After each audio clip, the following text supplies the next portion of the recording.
It pulls you in and doesn't let go.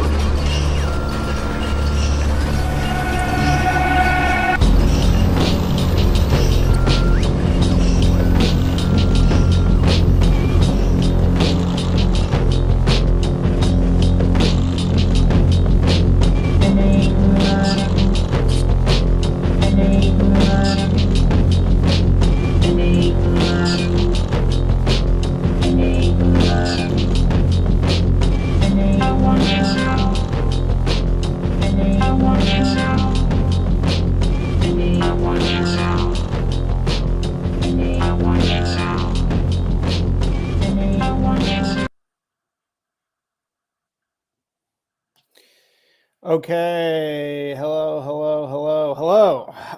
We are here with a very special episode of the Carousel Rush episode. I am in exile as an evacuee down here in Del Mar. It's crawling with evacuees down here. The Trader Joe's down here ran out of everything because there's so many people down here.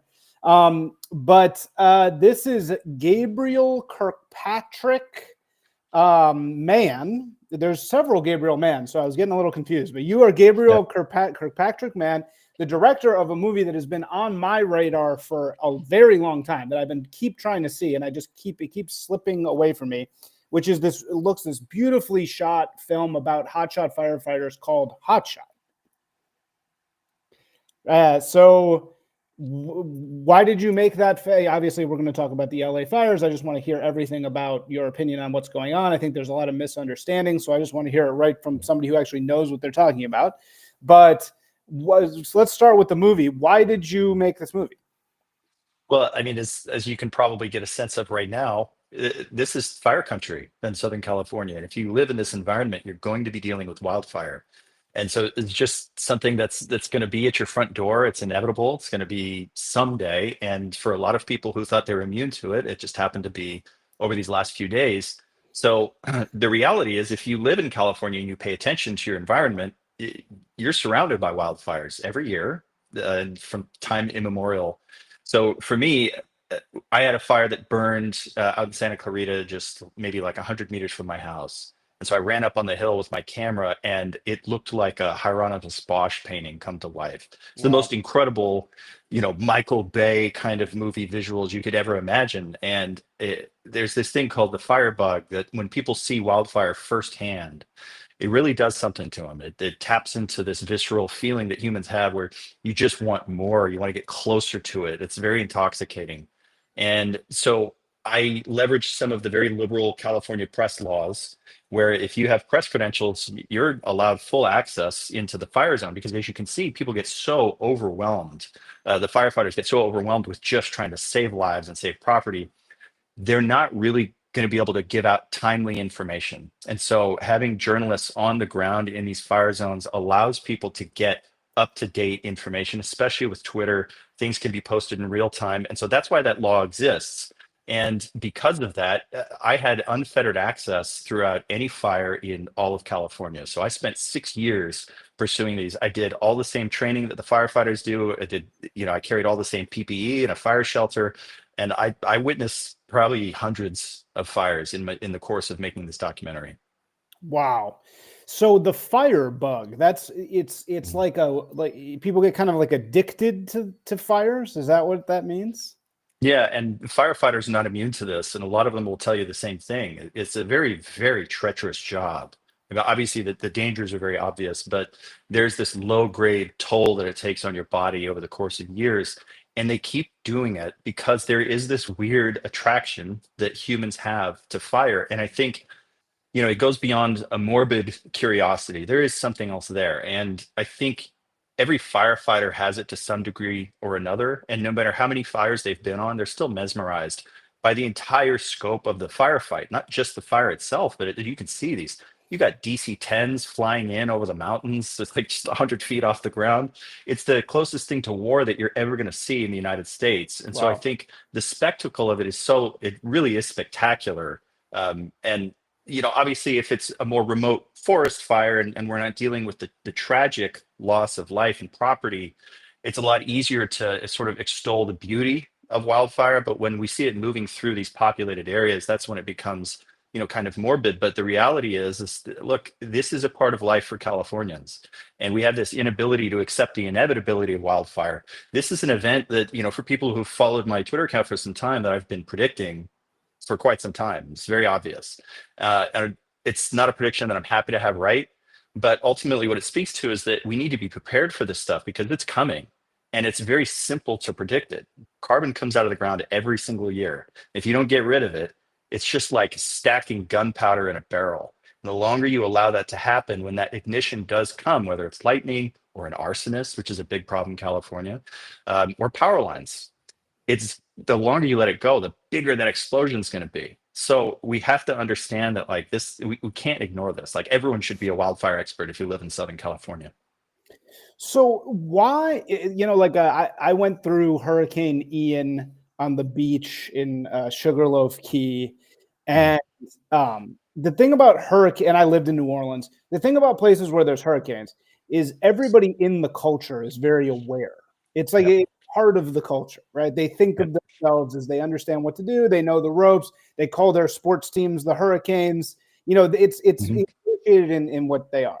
In California, we kind of are like that with earthquakes, but we're not really like that with fires. So why is knowledge of this not already just something that everybody knows living in California? This is a very good question and a very good observation. And there's a scene in the film that actually contrasts Florida with California, because of course we think of Florida, we think of hurricanes, we don't think of wildfires. There's a reason for that, and that's man-made. So Florida is actually very flammable. They're extremely flammable. There's millions of acres of forest land. And the thing about Florida that we would think immunizes them from wildfires actually makes them more prone to wildfires than you would think. So hurricanes, for example, we like to think, well, Florida gets so much moisture, they get so much rain, they get these hurricanes, they have to deal with water, not fire. But as we're seeing in California, the more water you get, the more fuels you get, the more growth that you get. And the hurricanes are this extra complicating factor, because when a hurricane comes through, it knocks down all these trees. Now you have all these dead and down trees that are disconnected from their water supply. So that's just straight up firewood. So anytime a hurricane moves through, and people in North Carolina have to worry about this, because when the hurricane knocked down all those trees in those forested areas, that stuff's going to go up like matchsticks if they don't get rid of it. So Florida, on the other hand, they had a really devastating fire year back in the 90s, where they had 500,000 acres of wildfire push through the state, destroy their timber industry, burn down a bunch of homes, and kill some people. And so obviously it's a very expensive tragedy. And they took this really simple approach, and they asked themselves, how much did it cost us to have 500,000 acres burn in a wildfire versus how much would it cost for us to proactively burn 500,000 acres with prescribed fire? And it turns out you could do, for the cost of that one wildfire, you could do 50 years of burning 500,000 acres, 50 years of prescribed fire. So you can immunize yourself from that damage for 50 years for the cost of just one fire. Now, California, on the other hand, they need to burn 4 to 11 million acres every year just to keep the forests in check, because there's so much growing every year. They only burned 36,000 acres last year. And 4.5 years ago, Gavin Newsom, he had all this fanfare with this press conference where he pledged to burn 1 million acres every year. It's not enough, but it's a start. That'd be great. They're only burning 36,000. Here we are 5 years later. They still can't get their act together. And you wonder, guess which state has a wildfire problem? Yeah. So Florida will routinely burn 2 million acres every single year. California is only burning 36,000. So that means that in one year, Florida burns more than California has burned in the last 50 years. And people are wondering, oh, why is there so much fuel? It's because they're not doing the work. And Malibu in particular is Fire Alley. So this series of canyons from Santa Clarita through Malibu Canyon out into the ocean is where those Santa Ana winds get channeled. So that's the outflow boundary. And so you go back every 25 years since the beginning of time, you will see articles about Malibu burning to the ground in one of these fires. And this keeps happening as routinely as Old Faithful, and yet we're still building there. We're still clustering these homes really tightly together up in these hills surrounded by brush. And we continue to point the finger somewhere else. And a perfect microcosm of this is in 1993, massive fire burned through there when I was living in SoCal, Malibu Lake, which is just off of Malibu Canyon. So I remember these fires. 1993, Sean Penn, his mansion burned down. You fast forward 25 years, again, like clockwork, you get the Woolsey fire burning through the same exact spot. Sean Penn has to evacuate again. He loses some structures on his property. He continues to blame you for driving an SUV. Yeah. So Jeez. they continue to build in Fire Alley. They don't get rid of the fuels. They don't do any prescribed burning. They don't protect their own houses. I mean, you look at some of those videos early on. I saw James Woods. He showed, video when the fire was pushing through the neighborhood early on. And the thing that stood out to me was, look at how many trees are up against these people's houses. They have no chance. If you don't clear the brush around you, you really have no chance when that fire hits. So why are they not doing it? Well, obviously, you look at that Sean Penn dynamic. He's blaming it on something that's not going to fix it. Like if you want to pursue green policies and climate change stuff, great. That's going to have zero impact on the wildfires, period. Not like no amount of Teslas is going to make the weather less angry or make Malibu suddenly not volatile. It's going to happen. So the only thing that you can do right now to stop that fire that's going to hit tomorrow is getting rid of the fuels. And we need to do it. Our ancestors did it. Our barefoot ancestors lived here for thousands of years, and they didn't have to deal with this stuff because they proactively burned it every year. That's amazing.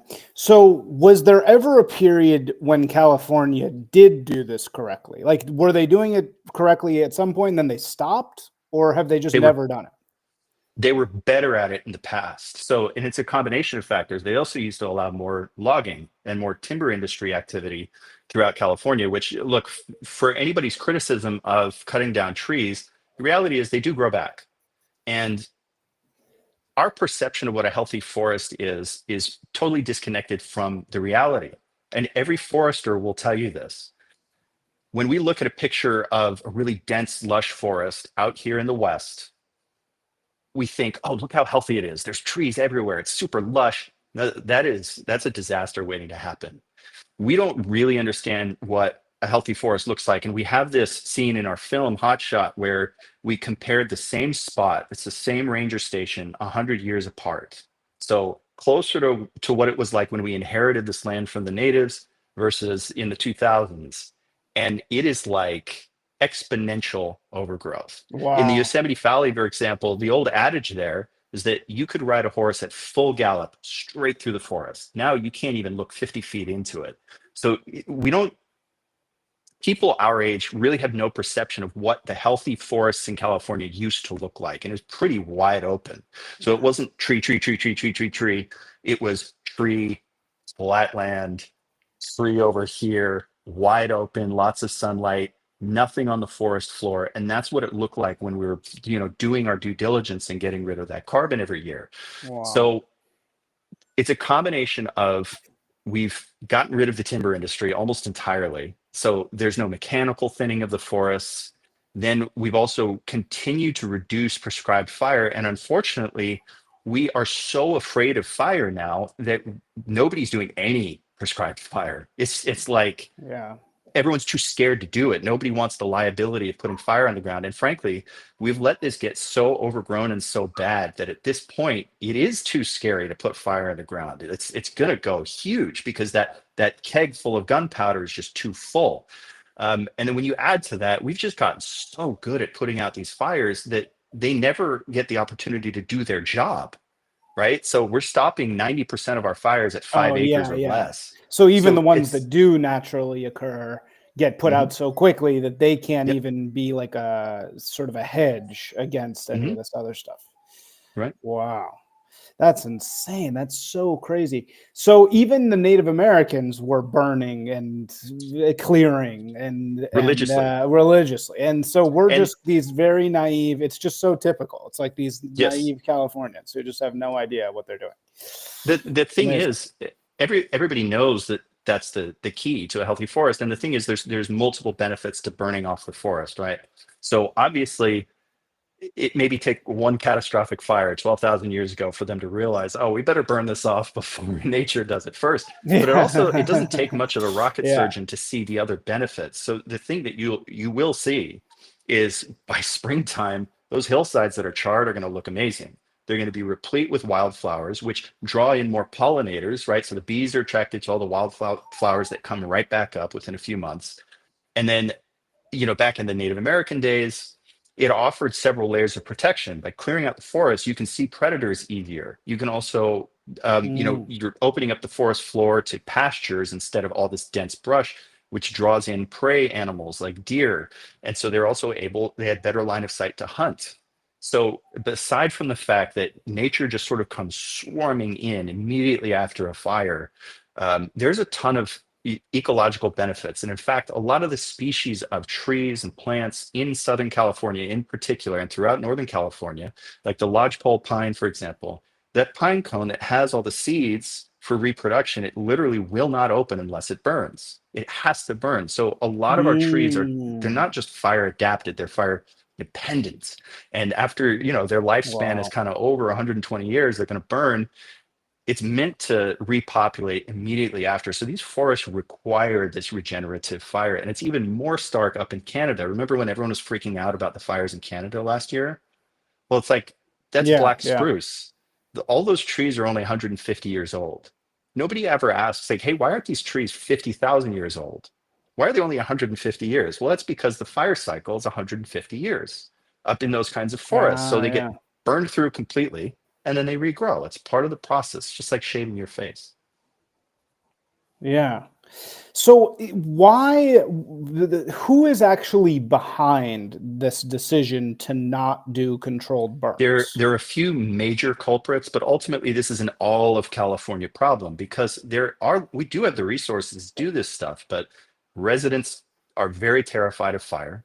They also dislike smoke. So anytime someone proposes a prescribed fire project, there's always somebody who's like, but the smoke. It's like the thing that I always say, and the thing that Hotshots would always tell me is like, guys, you're going to get the smoke anyway. And if you don't do it on prescribed fire, you're going to get it with all these houses and cars burning up. It's so much worse. Wouldn't you rather do it when it's just the grass and just the brush that's going up? So obviously residents have some responsibility. Businesses don't want to tourism dependent businesses don't want people going away because there's smoke around Tahoe or Yosemite. But ultimately, when it comes to government, one of the huge culprits is the California Air Resources Board. And regardless, people always say that, oh, so much of the forest land is federal jurisdiction. So it's the feds. It's not the state of California. The feds are still dependent on they get a go or no go approval from CARB, the California Air Resources Board, who will tell them this is a good burn day, this is a bad burn day. And what I've heard from most of the hotshots that I've talked to is that CARB will veto 90% of their good burn days. Again, they're worried, oh, well, if the smoke settles, we don't want people breathing in smoke. And whatever the excuse is, it just always seems to fall in favor of inaction. Added to this, you have groups like the Sierra Club, who ostensibly are there to help protect the environment, but a lot of these NGOs, the Friends of the Spotted Owl, they will tie up a burn project in court for 10 years because, oh no, we can't burn those trees. Oh, we're gonna screw with the owl habitat. Oh, we're gonna screw with the salmon habitat. And so then what ends up happening is you get some, again, their heart's in the right place, right? Some tree hugger who wants to save the trees, they'll chain themselves to a tree and say, no, you're not cutting this down just because it might threaten a power line. Yeah. And then, of course, that tree hits the power line, sets the entire forest on fire, and then you lose everything. You lose all these. Like I said, it's this inability to accept the inevitability of fire. And if you can't accept that, hey, all of this stuff is going to burn, we might as well do it on our time and when we want it to happen so we can keep it under control. Yeah, it's kind of an analog to a society that has no concept of good pain. Yes. It's like, they don't understand that like pain is part of the deal. It's like all avoidance of pain, and it's like all avoidance of fire. So when you do these control burns, let's say that they went correctly, is the idea that the healthy trees don't burn because they have water in them and then everything else burns? Or are you just sort of how do you know where to do a burn versus not? Well, there are certain areas that are a lot more fire prone, and those need to be prioritized. And obviously, Malibu Canyon is one of them. As you see how often it burns and how it doesn't take it takes very few years, especially with that fuel type. And this is a huge component. You can't treat every portion of California the same way. So, for example, Big Basin redwoods up in Santa Cruz, their burn cycle up in those moist redwoods where you have a lot of coastal moisture coming in, it's always foggy there, they don't burn as often. It's maybe once every 300 years you get a massive fire. But if Wow. you look at areas like the Santa Clarita Valley, Malibu Canyon, where you have chaparral, you've got sagebrush and chamise and a lot of grasses, and you don't have the same kind of coastal influence, that that burn cycle is actually every 7 to 10 years. That's a very narrow window. And so you don't necessarily need to be burning every year in NorCal, right? You do need to be burning every year in SoCal, right? Especially in an area like Malibu Wow. Canyon, in order to just keep that lawn maintained. So the Woolsey fire was 2018. That was 6-ish years ago. That's about right there in that threshold of that normal fire return interval. And so people shouldn't be surprised to see it come back. So if you're planning out prescribed burns, you would be identifying those kinds of areas, triaging Santa Clarita, Malibu Canyon, a lot of places in Ventura and Santa Barbara. Those are the places you want to hit first. Now, determining the way that they do these firing operations, they'll usually try to, they won't just set fire to the bottom of the hill and then it just rips uphill. They'll usually try to feather it downhill. They walk that fire downhill because it burns less intensely. And so then it's just getting rid of more of the ground fuels and the stuff that really shouldn't always be there, and reduces the intensity of that fire. And usually the bigger stuff that we like all the oak trees, and then obviously up north, all the pine trees and cedar, all that stuff is usually pretty tolerant to that fire. The other thing is the timing of it. Mm, You want to be doing it in the right time of year. And that pushes into early summer where you are getting good consumption, but it's not going to rip out of control. If you haven't done this work by September, you're kind of screwed, because September through you're November is screwed. like the Yeah. danger zone. It's just Yeah. dry, super dry. I mean, it was kind of ironic on my block. We live in Yeah. Pasadena, a block, the 3 blocks from the line. Luckily, we lived on the right side of the 210, so it actually did jump the 210 at one point, which is when we left, because I was like, well, if it jumped the 210, we got to get Yeah. the hell out of here. But when we were kind of like evacuating, I went outside, and yeah, it was like there was a bunch of Christmas trees flying around because everybody put their Yes. Christmas trees Yeah, it's out. the worst. And so it was the driest imaginable. It was just like kindling and Christmas trees like That's flying around crazy. everywhere. I was like, if I lit a match out here, this Mhm. entire like thing would just Yeah. explode, because it's like, yeah, the dryness in that time of year is just profound. It's so Mhm. dry and ready to Mhm. go. So it's like, yeah. So when you do a controlled burn, how do you prevent the controlled burn from becoming an uncontrolled Well, burn? as I said, the number one method is you just try to feather it in, right? So you're going to wait for a good burn window where your weather's not too windy, it's not too dry. There is some balancing act there, but ultimately you try to work it downhill. And the hotshots who do this kind of work, and the other burn bosses, they're very, very proficient, and they do a lot of training to try to do this. They typically don't refer to them as controlled burns, because ultimately they can always spot outside of your line. The thing is, the problem that we're facing with is we have such a backlog, this failure. Gavin Newsom hasn't done a thing in his entire term as governor. We are so backlogged with fuels that it's almost not possible to contain a prescribed fire in so many places. It's like you're gonna lose it. It's gonna go bigger than you think. So ultimately, what needs to happen is we need to start by just getting rid of what's immediately around the stuff that we don't want to burn, like neighborhoods, communications infrastructure, stuff like that. The rest of it, I don't know, man. This is a reckoning. This is a reckoning with 100 years of being too good at fire suppression. And I'm not sure that we're at a point where we can actually do this safely. The only caveat to that would be moving forward over the next few years in areas around the Pacific Palisades. Now that they just reset the clock on all those fuels out there, they can stay on top of it. And this is the biggest problem. We've had all of these fires put all of this black on the map. And in a responsible state, we would look at that and go, okay, Paradise just had all of their forest burn. Let's make sure it doesn't grow back and we come to this same exact problem 10 years from now, 50 years from now. Problem is they're not doing that. They didn't do that after the Woolsey fire. They could have leveraged that all that fuel removal and been like, okay, well now when we do controlled burns every year, it's just light grasses. We can do that safely and get it done. They didn't do that. They should have been doing it every single year since 2018, but they didn't. So to answer your question, at this point with the backlog and with their inability to get it done, there is no real safe way to do a controlled burn. You kind of just luck at this point. Jeez. So how would you do at least the perimeter around these, like the key Number one, areas? you would start with mechanical How would you do thinning. that? So essentially you would do exactly what hotshots do on an active fire. So when fire's coming towards a neighborhood, they're cutting and removing fuels. They've got dozers, pushing fuel out of the way. And then the last ditch thing they'll do is put fire on the ground. So like if your house is right here, fire's coming at you like this, you light off a little bit of fire right here and it burns up towards the fire and they kind of meet and run out of fuels. So what I would do is Oh, interesting. You like build a fuel towards the yeah, fire. you like want to start it like if you start it wow. really small, close to the stuff that you're trying to protect, it's going to burn away from it and get more intensity as it goes. And then it's going to basically, it's taking away the fuel before the fire has a chance. You're snatching the fuel out of the fire's mouth.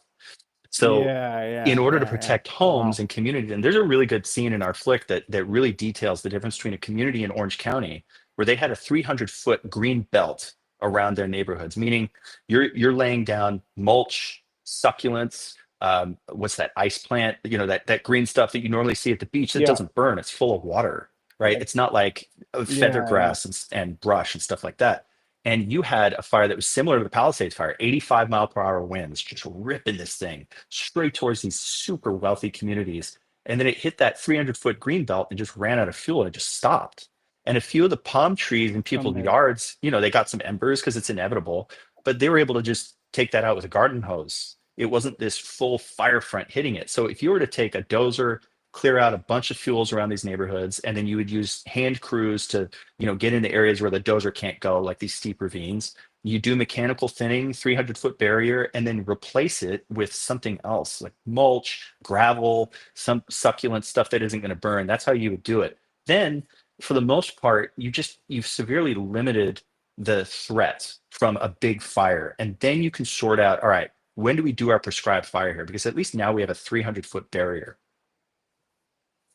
Well, you better. I mean, it seems like that's what's going to have to happen in LA now, right? I mean, that's people are going to be asking for these green belts. I can't believe that they figured that out in OC and just it doesn't exist in LA. It's inexplicable. Again, like they haven't figured that out. You can't fathom what it's like for. Uh-oh. I think you froze. There. Am I back? Oh, yeah. Still a little frozen. Hello. You're frozen. I can see myself. I don't know if it's working. There you are. Sorry, you froze for a second. Sorry, continue. You froze for a second. Don't you put it on me. Can you hear me now? Just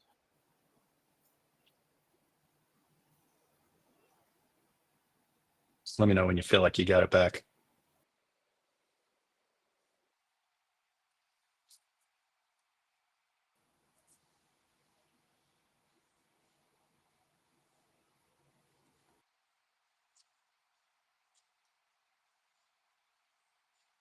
I don't know why this is. Hello. What the hell, man? I'm just gonna keep moving so you can tell whether I'm frozen or not.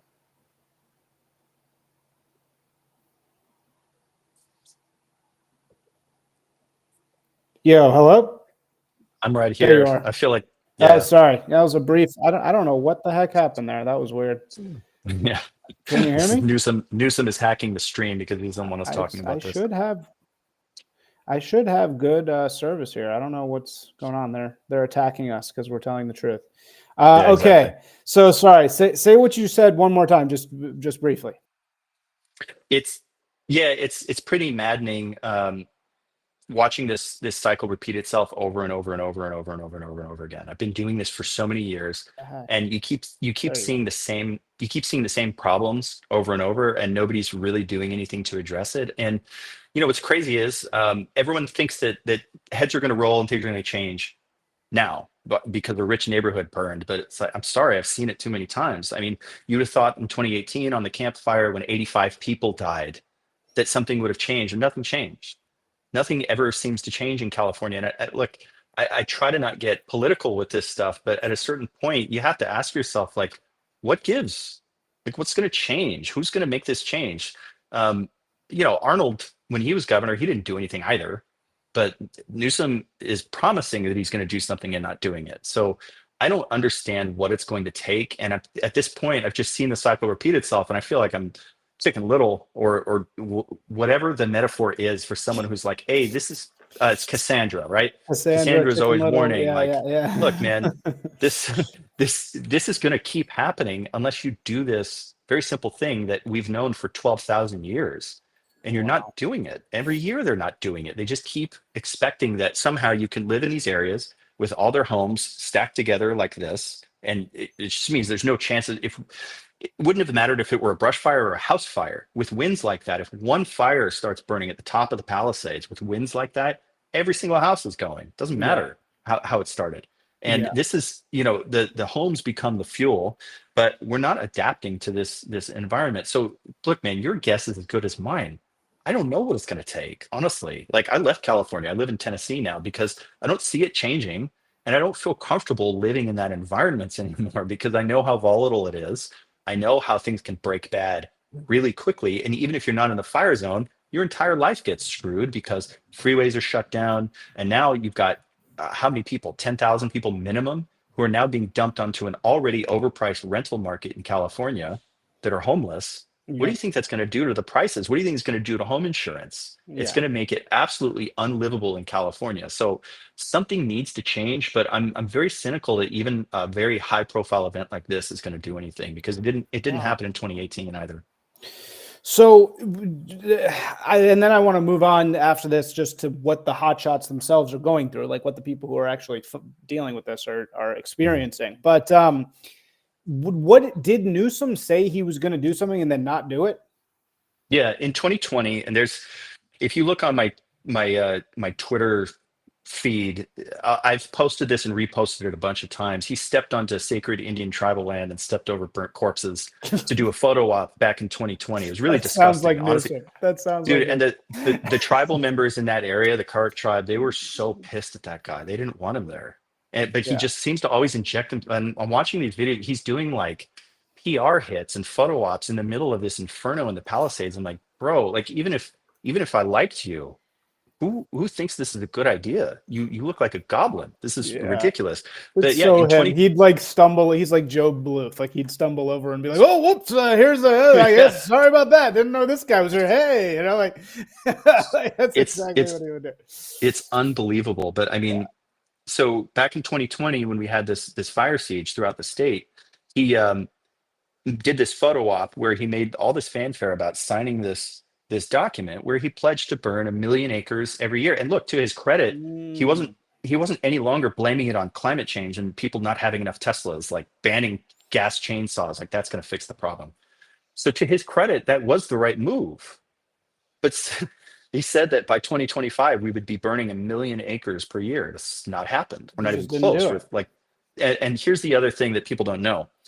Sometimes you'll see, sympathetic news outlets trying to defend it, and they'll say that, oh, California burned 100,000 acres. No, they didn't. They lie. And California got busted for over counting their acres burned by 1,200%. They were So crazy. 12xing their prescribed burns, and this is how they do it. So let's say they had a burn project that is 100 acres. The day that they go out to look at the site and analyze where they're going to do it, they count it as 100 acres. When they send the dozers out to go and cut some line around that box, they count it again, 200 acres. Yeah, When of they go course. out and they They do actually these burn it, put ridiculous. fire in the Yeah. ground, well, now they count it again, 300 acres. When they Mm. have a patrol come back the next day to make sure it's still out, they count it again, 400 Oh, acres. So God. for a 100-acre project, they'll count it every time they address it, every time someone checks on it, every procedural event in that chain of doing a prescribed burn, they count the acres again. And so they are lying about their own numbers. The real numbers are closer to like 30,000 acres, which is nothing. And you'll know this, like you look up throughout the year, you don't see smoke unless it's wildfire Yeah, season. no. If they were actually doing a million acres is a huge fire season. If they were actually doing that work, you would see it. You would see a ton of smoke in the sky and you don't. So this guy promised to do it. It's been 5 years now. He's absolutely failed to do it. And is the reason, you've already answered this, but just to try to even drill into it again, is it just NIMBYism? So it's a combination between NIMBYism of people not wanting to deal with these burns by themselves because they're afraid, plus naive nonprofits who are saying don't kill the owl. So it's just it's a ground level pressure that makes it so that they just can't get these things done. Is that it? Those are all components of it. NIMBYism is a big thing, certainly. There's also perverse incentives in the wildfire suppression industry. So, and this is another scene that we cover in our film about the wildfire industrial complex, which is very real. And it is going the way of the military industrial complex. It's a growing industry. In California, it's a $12 billion a year industry, just in California. And the sheer volume of commerce that arises from a wildfire, and it's not just the suppression, like a lot of those jets, a lot of those aircraft that you're seeing, these are private contractors doing that work.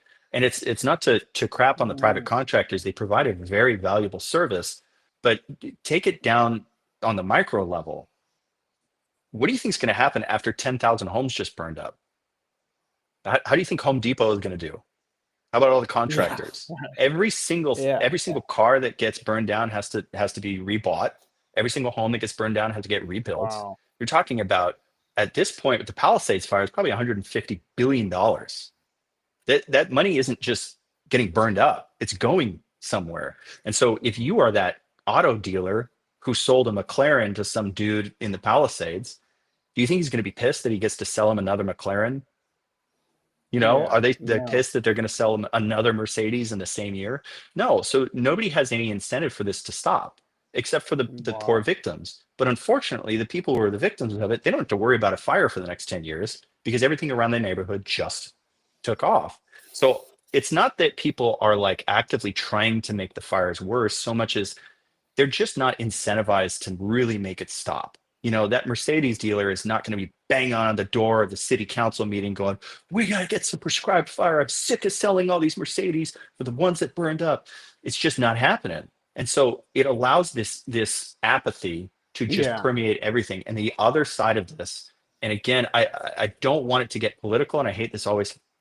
It always does get political, but climate change has nothing to do with mitigating these wildfires. Nothing that you're going to do for any climate solution is going to have a measurable impact on wildfires at all. And the more that we focus on, the climate contribution to wildfires, regardless, even if it's true that climate is impacting the fire behavior, nothing that you're going to do for that is going to stop the fires tomorrow. Nothing. It is a distraction. And every single article, it's like this tick that every single article in the New York Times, the Washington Post, and the LA Times, they have to say due to climate change every single time. But it's like, okay, look, even if it's all true, putting more Teslas on the road is not going to change the fires. So you have to understand that doing climate things doesn't mean you're feeding the meter on fire mitigation. And so there's an opportunity cost if you're wasting time, energy, thought, and money on these things that won't do a thing, then you're not doing those other things that will actually prevent it. And so it's all of those things coming together. And of course, California is the most obsessed with climate stuff. They're the most narcissistic in terms of not thinking around corners, right? And understanding it, like we have to make these investments. Otherwise, we're just screwed. How is Florida doing it, but California isn't? I or don't OC, understand what it is. or OC, right? I mean, obviously OC can figure it out. Yeah, it's and a little OC bit. OC has a great fire chief, by the way. Brian Fennessy is is straight out of Central Casting, the absolute best fire chief you could ever hope to have. All right, we want more Brian Fennessy's. Yeah, it's a little bit like, right, it's like if you keep going to the same neighborhood and getting robbed and you're Yeah. like, we need to fight income inequality. It's like, yeah, okay, maybe that'll take 100 years to like, do that. But in the short run, you got to stop going to the neighborhood and getting robbed or do something, like you can't just continue to get destroyed. Like, you have to have some level of like immediate response. Okay, so yeah, let's shift over to like what the guys fighting it are actually doing. So what's going on? I'm seeing like people coming from Africa or something like, or like somewhere in South Africa. Like, what is happening with these actual firefighters? Well, so the strategy for fighting a fire is the same on every single fire, and it's anchor, flank, and pinch. So you get a fire starting over here, it's going to burn very directionally, especially a wind-driven fire like this. So what you tend to see is the fire is going to move very directionally in one direction, and it kind of blossoms out like this as it goes, but not nearly as intensely. So the way that you start corralling this thing is you go to the point of origin, that's the heel of the fire, and you anchor it. You get one spot, you cut a line, a fuel break around that anchor, right? Because fire's going that way. So it's at its least intense right here at the heel.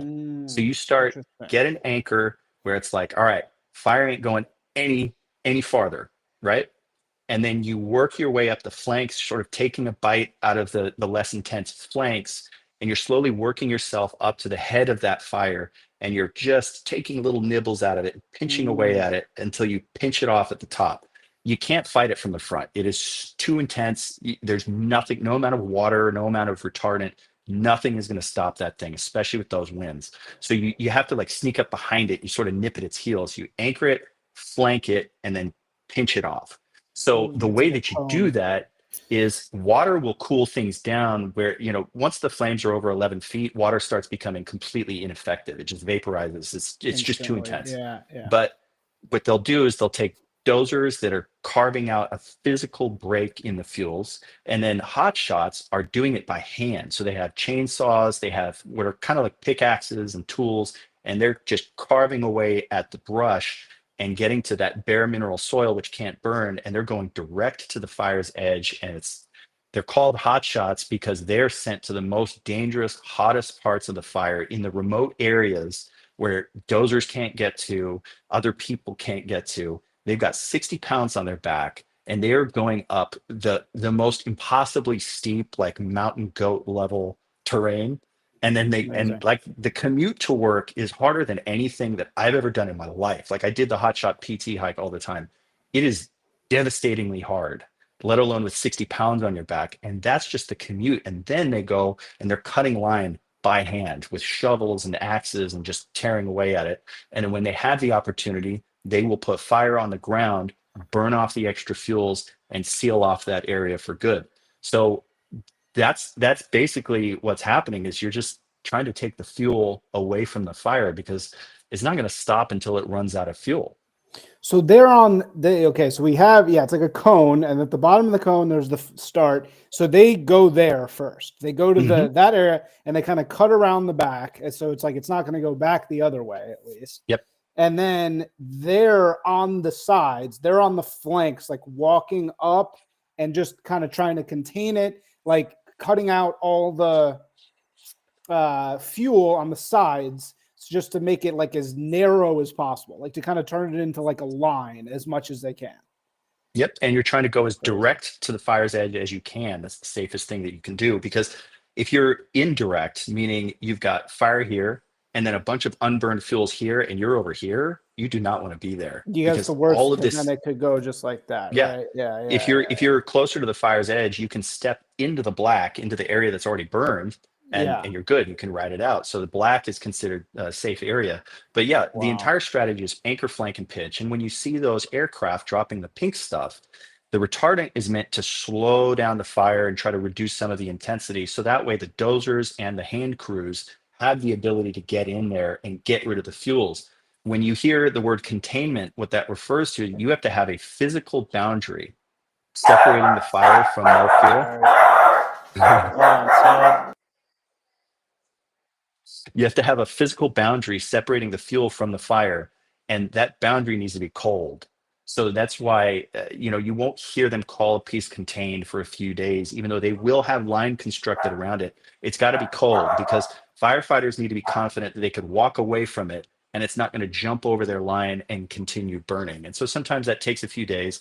And so, people will say, oh, it's 0% contained. That doesn't mean that they're not getting control on it. There's a lag in those days. And, they have to confirm with an IR signature that it's actually cold, that it's not going to flare up. And so, if you get 3% containment on a fire, that doesn't mean you have 97% more of the craziness that you just saw. Usually once they start getting numbers on the board, they're already starting to get a handle on it. And so just to be clear, because look, these departments do not communicate this very well. But I always knew when I was going to fires that if they were 20% contained, I'm out of there. This thing's done. I'm bored. And that's not communicated to the public. They see 20% containment and they're like, oh my God, we're not even remotely close to being done with this. Yeah. And I've noticed this. Yeah. This is the problem with, and here's the other reason why nothing gets done. It's the media. So the media is probably the linchpin for the entire, wildfire industrial complex, because they make so much money off of the disaster pornography that they're the last ones who want any of this to stop. I mean, you see what it's like. It's wall-to-wall coverage. It's huge money for them. They love it. And I had a few experiences on the fire line that really grossed me out. You would have reporters coming up. I remember being on the Woolsey fire and one of my favorite childhood restaurants was burning down. And I didn't even feel like filming it because it was just sad. And I'm just standing there watching this thing burn. And then these news guys come up and they start screaming, "Burn, baby, burn." They were so excited because they were getting footage of this. And I'm just like, what is wrong with you people? Like, this is somebody's, lifelong dream. And I can't tell you how many times, the ABC News van would come up to me. And I was just focusing on the Hotshot. So a lot of times they're not dealing with big fiery stuff. They're doing that hard work at the heel of the fire, just like, getting rid of the fuels. And so I'm just standing there filming them. And the ABC News truck comes up and they're like, "Hey, do you know where the homes are burning?" And I remember saying to them, I'm like, "No, they stopped the fire, at this road and those homes are fine." And he was like, "Fudge." He said the actual word. He was so pissed, and he's like, "I guess I'll go home now." And I'm like, think about your life. Yeah, man. Yeah, if you're upset that homes aren't burning down, I can't tell you how many times that happened. These people are clowns. Wow, man. Well, it's thank God we have people in you in there telling the actual real story. It's amazing how you're right. Everybody, when something like this happens, immediately wants to find some angle that they can politicize or exploit, or, I got a bunch of calls from people being like, "Can I buy property in the Palisades right now? Can I get in?" And it's just like, chill out for 1 second. No, that's terrible. And yeah, as you're saying, it goes into that fire industrial complex. There seems to be so many of these things in California. So how much, and this containment number is also something you always hear. People people have no idea what they're talking about. They'll be like, "It's only 11% contained." I'm like, you don't even know what that means at all. Like, that's it. You're just saying this. So when you're saying it's a cold thing, though, what is the cold? Is it like a material, or what do you mean cold? It has to be cold. I don't know if you're familiar with like infrared and how you can detect heat on infrared, and you'll see, if something is black on the image, that means it's cold, it's not hot. And if it's hot, it's like bright white. So it's really just that the ambient temperature of that black burned area is now back down to the same temperature as the unburned stuff. So it's really just about detecting that heat signature on IR to confirm that it is cold. Hotshots, when their job is done, they refer to what they put in as cold black line, right? So it's a physical boundary that separates the fire from the unburned fuel, and that it is either black or cold or both, right? So that way they know it couldn't possibly burn again. And that's what containment truly is, that they feel confident walking away from it and knowing that it's not going to continue to burn anything outside of that line. Wow. So how big is that line? Is it like 20 feet or 5 feet? How many feet about is that? It depends. So sometimes that line will be a road. It'll be Malibu Canyon Road, or in this case, the Pacific Ocean is going to provide containment for that entire section of the fire, right? And obviously nothing's going to burn on the ocean. So depending on what it is, how it's burning, that's going to determine how big that line needs to be. And sometimes you'll have 9 blades of dozer. So we're talking about 100-foot wide line. And Wow. sometimes it's, a scratch line from a hotshot crew that's 3 feet. And that's all. But because they were able to go direct to it and they were able to like get right up against the fire's edge, that 3 feet was all they needed.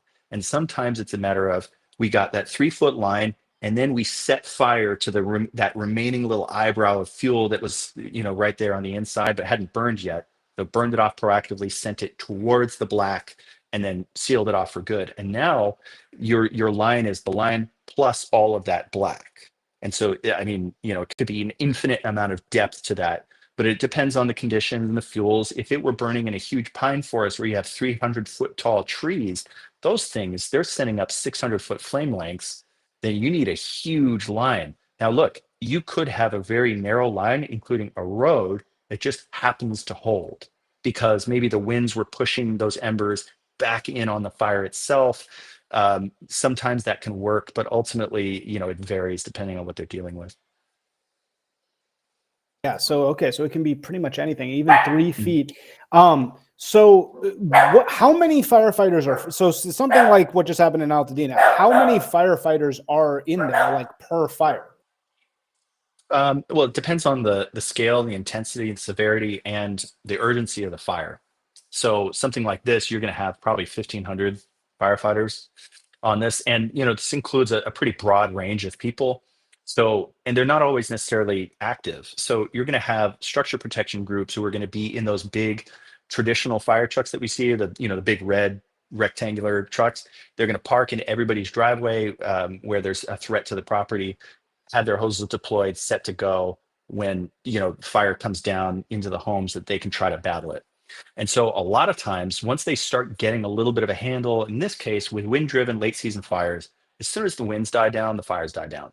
And so those structure protection groups are kind of just sitting there trying to not fall asleep. They're just parked in people's driveways. Meanwhile, the hand crews, the hotshots, they're up in the hills, sunken away line, putting in miles and miles and miles of hand line. They're directing the dozers to try to get all the line done on the ridges.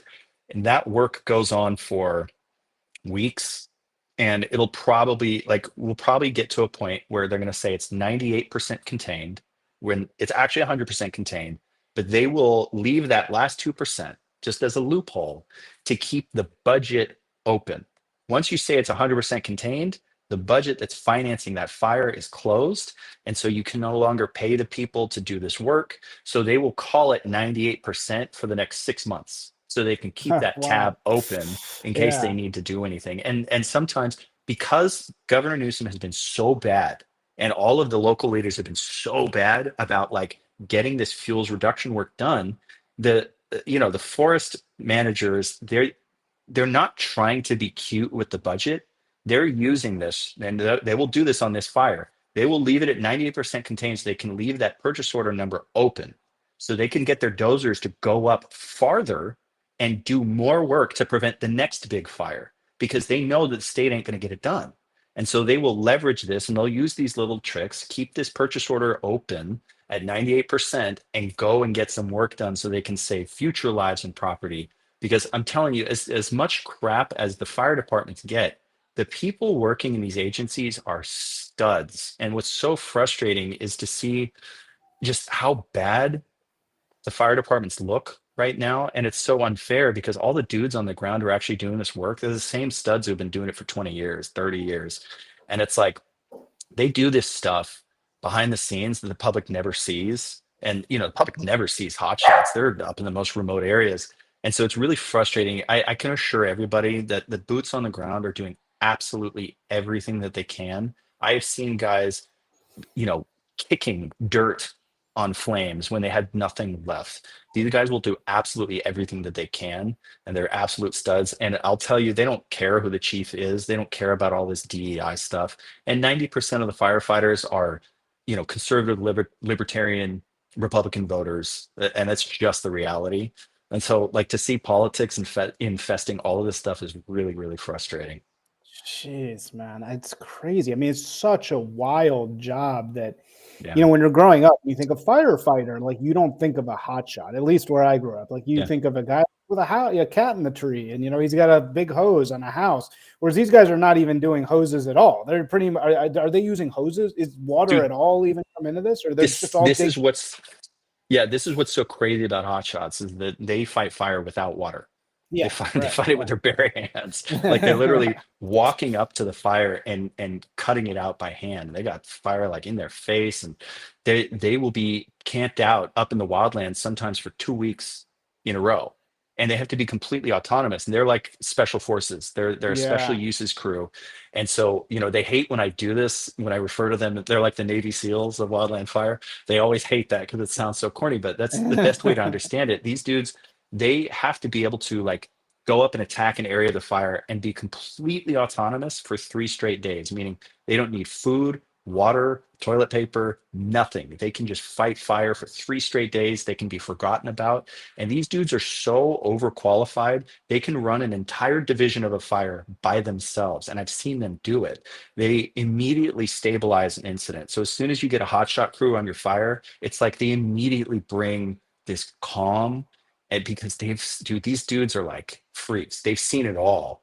And the level of calm that they have, even in the most insane scenarios that I've ever seen, where you're like backing down a forest road at 40 miles an hour with fire chasing you down, and they're like dead calm. They're like, yeah, we might die, but it's like panicking ain't gonna help. And so they Yeah. bring that to the incident where there's all this panic and all this chaos and disorder, and they are so dialed and they have so many qualifications on their crew that they're like, yeah, we can handle this.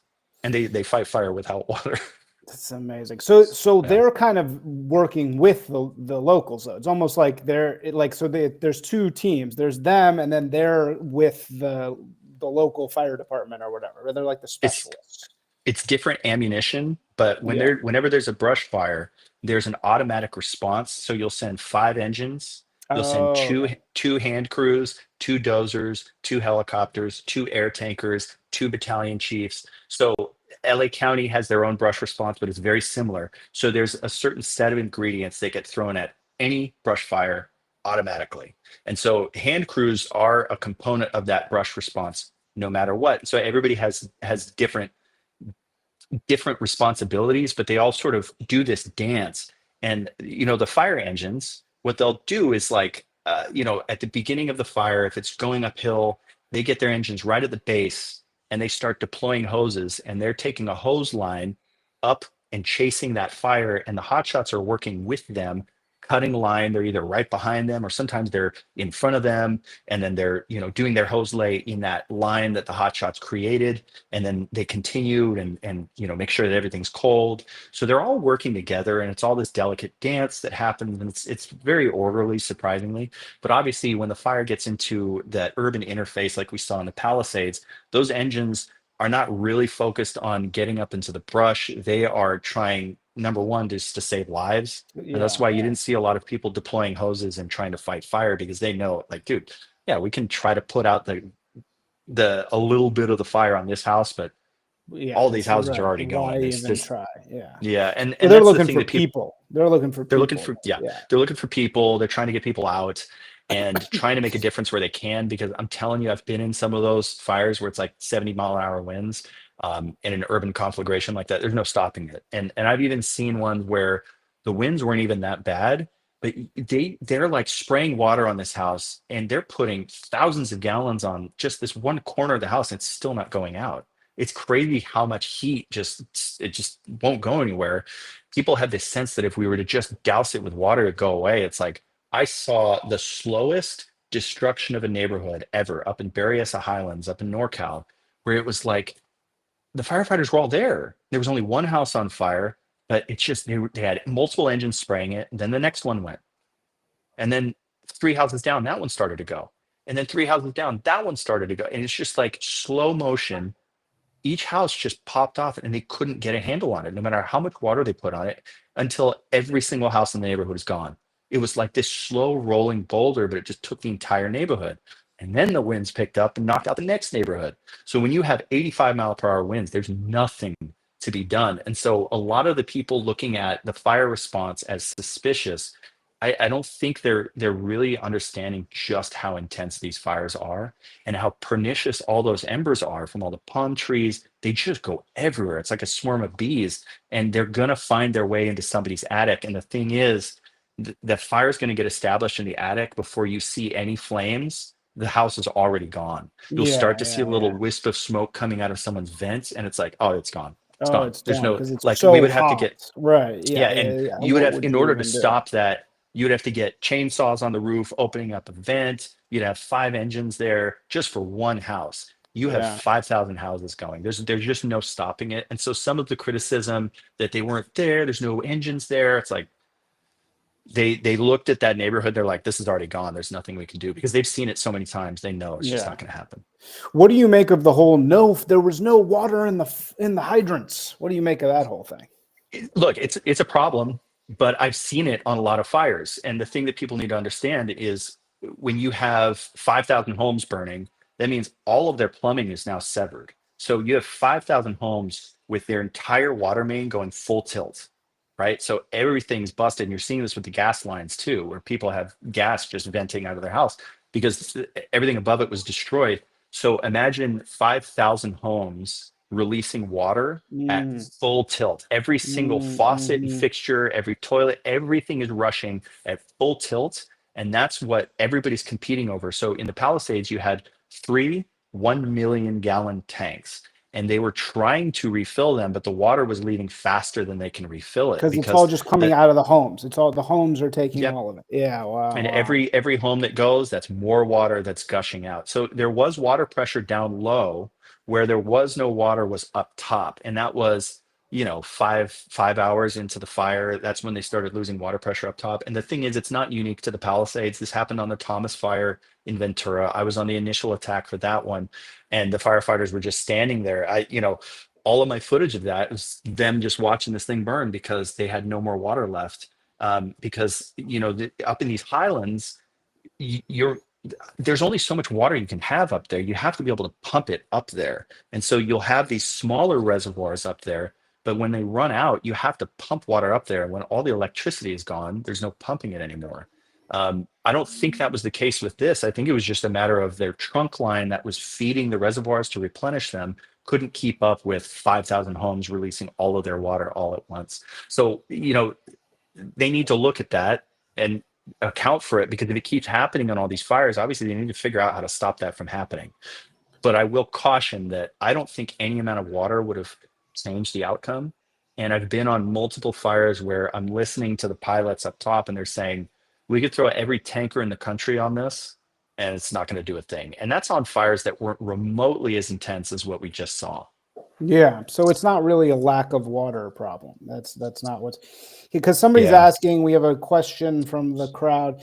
Please ask Gabriel why the fire service will not or cannot use seawater from the ocean. So is that They, yeah, they did. So they were using super scoopers, which are those big albatross looking planes, to skim water right? off of the Pacific. They were dumping salt water. You cannot use salt water in any of the fire engines because they don't have brass fittings, and so everything would corrode and it would just destroy everything. And Mhm. probably within an hour or two of the firefight, everything would start corroding and you would start leaking everywhere. So that's not a possibility unless they were to convert everything to be able to handle salt water. It's just not very practical. The other thing is, with the exception of the scoopers going to pick it up because they can just fly right over, skim off the surface of the water. How I don't know how you would get a trunk line into the ocean with waves and then pump it and run a pumping operation 3 miles up into the neighborhood. It's just not practical. So the other element of this is you want to be careful with how much seawater that you dump, even with the scoopers, right? So they probably dumped 200,000 gallons of seawater up there, just the scoopers alone. You're introducing biological organisms from the sea into this environment, and bacteria that don't exist up there that can wreak havoc on the Mhm. ecosystem as well as salt the earth to the Yeah. point where you don't get any regrowth up there, and it could be pretty devastating to the ecosystem. So they were using salt water to the ability that they could, but there's a limit to how much you would want to use. And again, the bottom line is I would caution anyone who thinks that water could have really made that much of a difference, because if you look at the firefighter manual, once fire gets over 11 feet tall, when you get flame lengths that high, water starts to become ineffective and you cannot Yeah. do a direct attack anymore. You have to regroup and do something else. So I would just trust me as someone who's been there. It's so much hotter than you think, and it's so much more intense than people realize. It was more intense than I thought. And I don't think, I think this whole water issue is a little bit of a red herring. It doesn't mean that people's heads should not roll. They should be prepared for this. It should never run out, no matter what. But at the same time, I really don't think that anything could have been done. So what about the guy? There was just a video went viral of a guy who was like, I stayed behind and I fought the fire with a hose, my backyard hose on my house. What do you make of that? Is that, is that This is possible, or is that yes, just yeah, total yeah. BS? Or No, it's possible. This is a tricky subject because this comes down to when you should evacuate and when you should stay. So when I had the fire roll through my neighborhood, I had the tick fire roll through my neighborhood in 2019. I didn't leave, but then again, I did all my brush clearance and I hardened my home, so I felt pretty confident, safe there. I also had a huge pump that can go in my pool with a huge fire hose. Um, and I've been on enough fires to know when I'm not safe. Mhm. And I've been in a lot of burning neighborhoods, surrounded by burning homes, and standing in the middle of the cul-de-sac, and you know, it wasn't that dangerous. But it's tricky because you don't want to tell people to stay because they might screw it up and get Yeah, dead. And yeah, so I don't right. want to do that. But evacuation is also really dangerous because you're driving down roads sometimes with zero visibility. You saw a bunch of people in the Palisades just abandon their cars Yeah, when they didn't need to. That was really right. dumb, and it Yeah. blocked the firefighters from Oh, getting in, yeah. Oh, yeah, and yeah, none of their cars burned. So it yeah. was all panic over nothing. So here's the thing, man. I will say I've seen a lot of homes burn where it was just one ember that got into their gutters and started burning some pine needles. And if you had been there with a bottle of water, you could have Yeah, stopped you it, could have just stopped it, right? right? If Yeah, you were yeah, there. yeah, And it extended into the eaves, and then it got too big and you couldn't stop it. But it started so small, and I've even saved some homes myself just by stamping out when their feather grass in the front yard was on fire. And it's like, if you are there, you know, you could stop it, but I'm also a little nervous about even saying that because you really need to know what you're doing and know when you're safe and when you're not safe. Because if you do stay and you're not in a good spot, it's over. So I don't know how we strike that balance other than people need to get very, very educated on wildfire behavior so that way they can have the discernment to make the right choice. Look, man, you can't rely on government to save you, and even if they are trying their best, there's too many homes for them to go to them all. And they will drive past that one home, and it could be yours, where just your gutter is on fire. And man, yes, that is a scenario where water makes a difference, 100%. So it's a really tricky balance. You tell people to stay, we might have 200 fatalities on our hand. right. So So that's like that's worse, right? yeah. So And yeah, it's like I completely honestly, dependent. It sounds like you're saying, like, it's like yeah, sometimes it could get in your attic and it could be huge and you couldn't even see it by the time it's yeah, way too late, or it could be this thing that it like falls on your house and you could just put it out with a thing of water. yep, yep. Yeah, or it's right. It's just so many factors, and it sounds like well, one thing we know for sure, it's from what you're saying, it's not like there wasn't enough water. It's this whole thing of the reservoir being empty. Is that relevant at all? People keep showing this Yeah. picture of the reservoir being empty. Is that meaningful, or is it really just a matter of like water? It wouldn't matter anyway, because as you've said, it's a problem with water pressure and it's not a Mhm. supply issue. Yeah, where it would have mattered, and again, it gets canceled out by other factors. That reservoir, typically, whenever I've been on a fire in the Palisades, and I've been on several, the helicopters will dip out of that, and water tenders will reload out of that. But helicopters were not able to fly for a lot of that fire because the winds were just too crazy. So it wasn't necessarily that big of a deal. And there is a helibase nearby, an LA County helibase, where they're able to refill up there.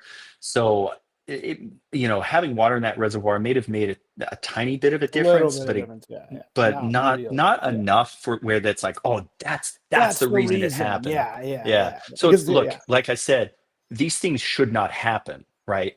But at the same time, it's January. Like, it's empty because they were doing maintenance on the reservoir, not because they were like trying to, sacrifice the town. Yeah. And usually by now we've Yeah. had enough rains that we can stop worrying about fire season. Normally it's like, yeah, December is the latest. Like the Thomas fire was in December, but we're in January. I honestly can't fault anybody for scheduling maintenance for between January and April, where it's Right. like, yeah, dude, Yeah. we're not going to get fires then. It's really tough. There's a lot of factors. There's a lot of people who are getting thrown under the bus who probably shouldn't, because there could have been a sack of potatoes running the mayor's office, and it wouldn't have made a difference. Nobody's like on the radio going, "Where's the mayor? Get them down here." They don't give a shit.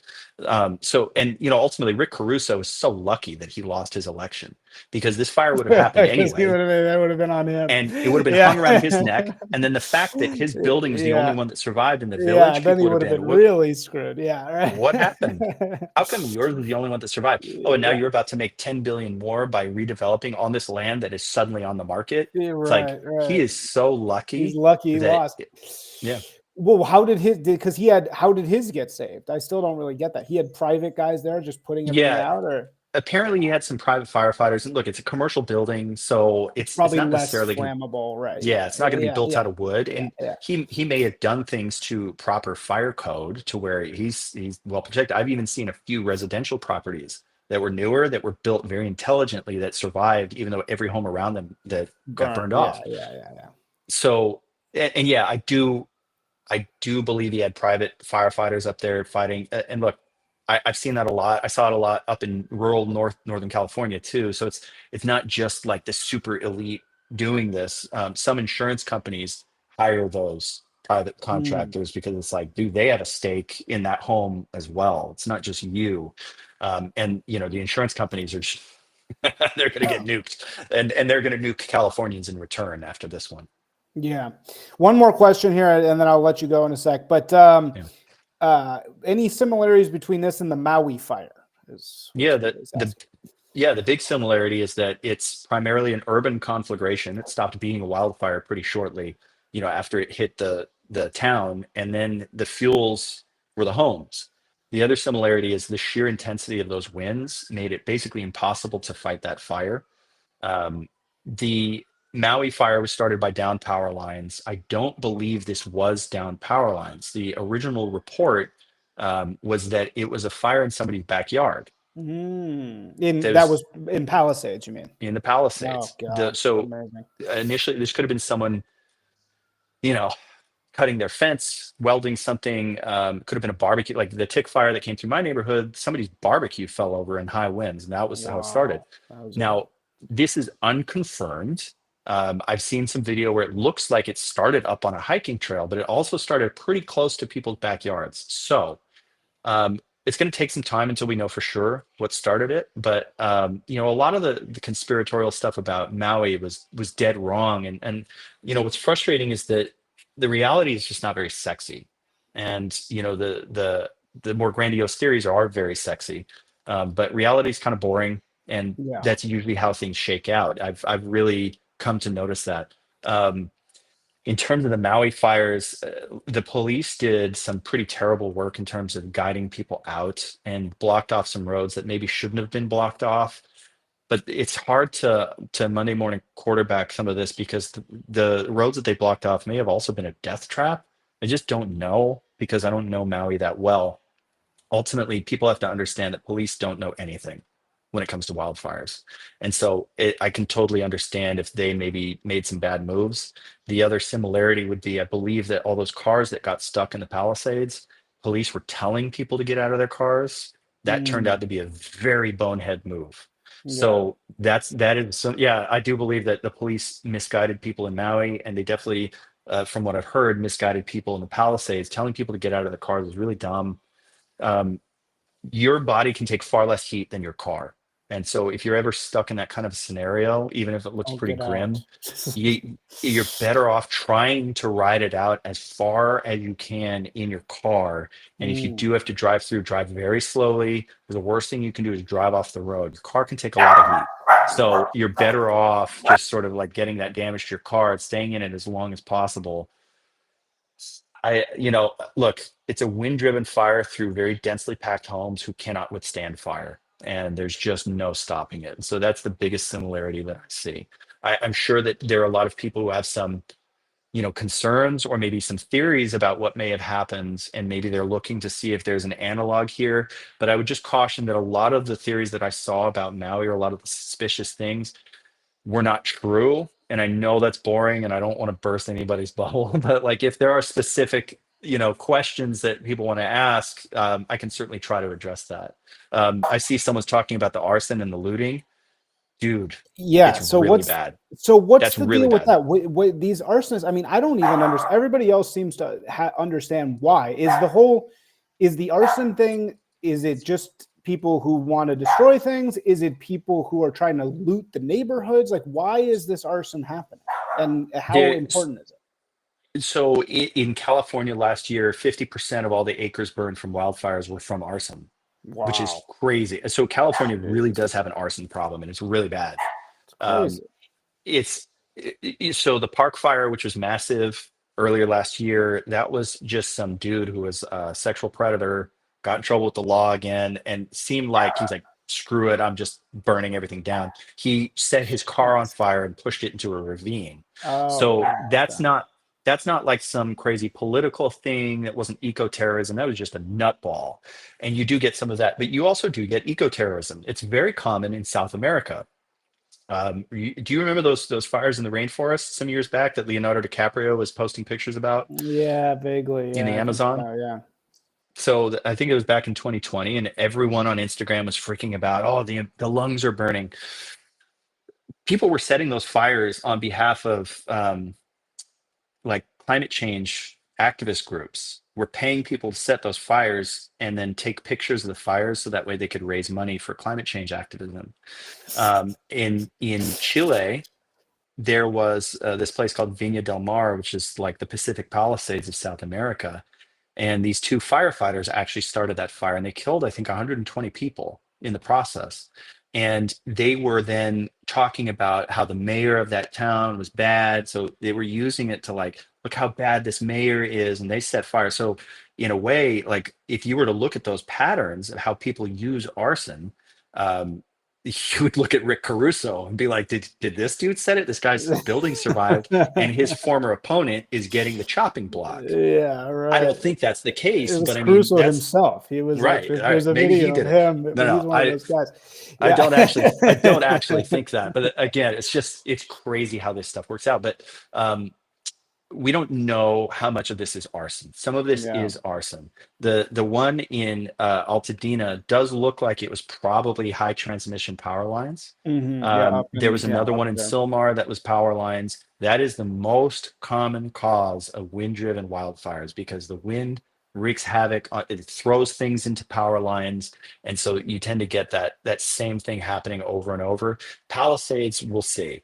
Um, the arson thing, there are a lot of motivations for people to commit arson. Sometimes they're just absolute crazy people, but looking at all the looting that's happening, dude, if you wanted to loot the richest neighborhoods in the world, eh, you start a fire nearby, everyone leaves, and then you just go in there with a press credential or some Nomex so you look like a firefighter, and it's just wide open.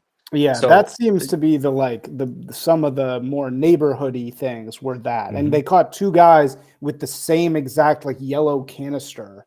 So clearly this is some dude, like that's nuts. syndicate. And it was like Yeah. 100 people came in suddenly and were just like Mhm, going in the houses. So yeah, that must have been, there must be like the crime syndicates poised to capitalize on things like this.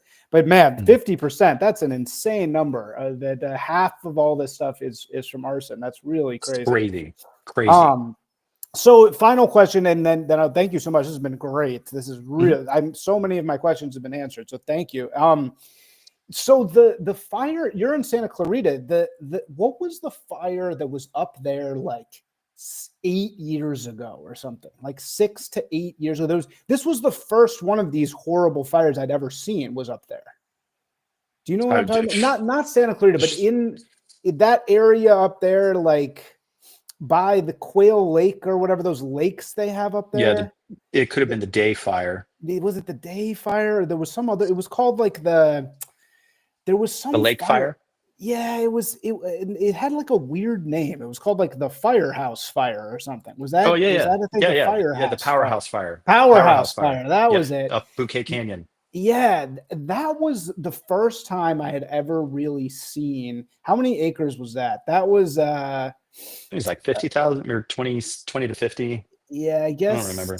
30,000. Yeah, so that Yeah. was even smaller than this. But that was the first time I'd ever really seen this. Mhm. And that was kind of up in generally by 2013. And I was writing for LA Weekly at the time, and I went up Mhm. there and I was like, whoa, I've never seen anything like this, because it was total devastation. It was, you were looking at these pictures of helicopters with huge blazes behind them. It was one of these firebug things. It was just like, wow, like you're looking at the craziest images you've ever seen. And I tried to write a whole series on it for LA Weekly at the time and NPR, and they didn't want to do it. They were just like, oh yeah, this is whatever. It's just a random thing, And then later this becomes like the whole thing. Okay, sorry. As I said, I'm not in my studio, as you can hear the dogs. All right, I'm gonna let you go. Thank you so much, man. This was really great. I can't wait to watch your movie, Hotshot. Thanks, man. It's just called Hotshot, right? Hotshot, singular, not to be Hot confused Shot. with the legendary Charlie Sheen flick. Yes, well, also good. But I think there's another. So how do we know? I think there's another Hotshot movie though that's not your movie. Is that true? Is there another one? Yeah, I think there's like a soccer movie called Hotshot, and there was a movie called Only the Brave that was about hotshot crews, but it was not a documentary. It was about the Yarnell Hill fire where the Granite Mountain hotshots got burned over and 19 guys got killed. So that's the only other thing about hotshots that exists besides our doc. This is not the lone female member of the Texas Canyon Hotshots, is it? That's yours. Okay, that is yours. All right, Yep. Cool. Yeah, because I'm seeing it in Utah Film Center here. All right, great. Dude, I can't wait to see it. I also am a huge cinematography fan. I've heard that it's a great. I've heard it's very, very beautiful. And like I said, I've been wanting to watch this forever. James Pogue talks about it a lot. So yeah, everybody go watch this movie. And dude, thank you so much. This was very satisfying because now we know so much more and so much less BS. So thank you so much, man. Really, really appreciate it. Thank you for asking me. I really appreciate it. For sure, man. Have a good one. Later, bud.